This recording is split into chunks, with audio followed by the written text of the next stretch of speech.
The scariest stories are the ones that are true.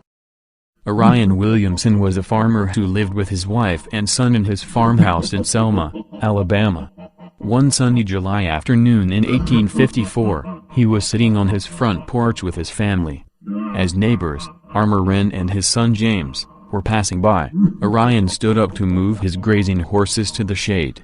He briefly stopped to pick up a small stick, which he absently swished back and forth as he walked in the ankle-deep grass. Orion waved to his neighbors, took one step, and vanished into thin air. Hardly able to believe their eyes, the Williamsons and the Wrens ran to the spot Orion disappeared in and searched for any sign of him. They found none. Most of the grass in the spot was gone too. After hours of futile searching, Orion's shocked family and neighbors went for help. A search party of 300 men was formed, and they carefully and repeatedly combed every inch of the field.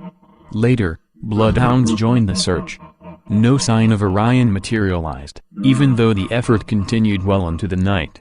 As news of the inexplicable vanishment spread, more volunteers and a team of geologists arrived.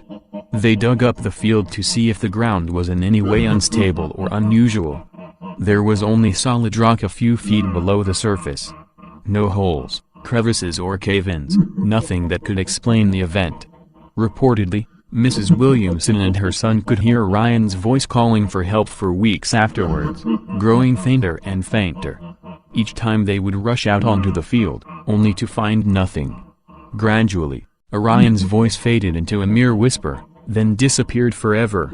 After no amount of searching turned up anything, the judge declared Orion dead. The following spring, it is said, a circle of dead grass appeared to mark the spot of the unlucky farmer's disappearance. The German scientist, Maximilian Hearn, author of the book Disappearance and Theory Thereof, speculated that Orion walked into a spot of universal ether. He believed these places lasted a few seconds and could completely destroy all matter within them.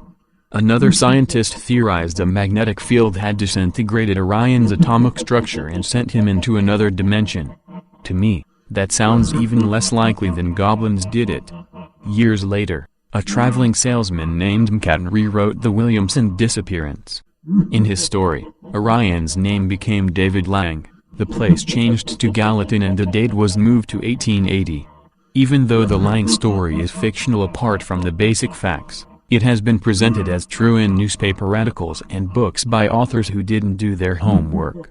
Consequently, it is better known than the real vanishment behind it.